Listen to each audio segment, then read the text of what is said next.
السلام علیکم dear students, آج کا ہمارا ٹاپک ڈپتھیریا کے بارے میں ہے۔ اس کو عام زبان میں خناق بھی کہتے ہیں۔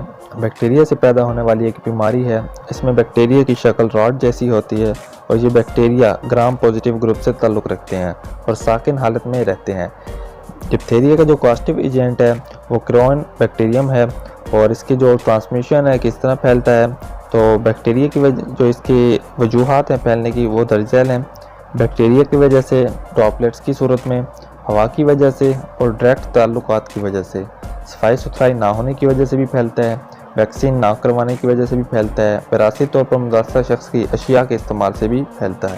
اس کے کلینیکل فیچرز کی بات کریں جو علامات ظاہر ہوتی ہیں، اور گلے کے اندر سبز رنگ کی جلی بنا دیتا ہے، جس کے بعد کھانے پینے اور سانس لینے میں دشواری ہوتی ہے۔ اس بیکٹیریا کی وجہ سے کمزوری ہوتی ہے، وزن میں کمی آ جاتی ہے، ٹمپریچر بہت زیادہ ہو جاتا ہے۔ اس کے ٹریٹمنٹ کی بات کریں تو اس کا علاج درج ذیل طریقوں سے کرتے ہیں۔ علامات ظاہر ہونے کی صورت میں فوری طور پر ہسپتال داخل کروائیں، ڈی پی ٹی کی ویکسین کروائیں، باقی علامات دیکھ کر ادویات کا استعمال کروائیں۔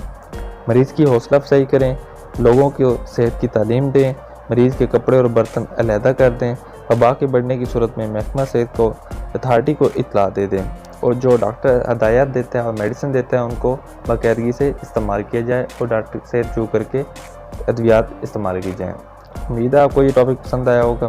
ملتے ہیں انشاءاللہ نیکسٹ ویڈیو میں، تب تک کے لیے اللہ حافظ۔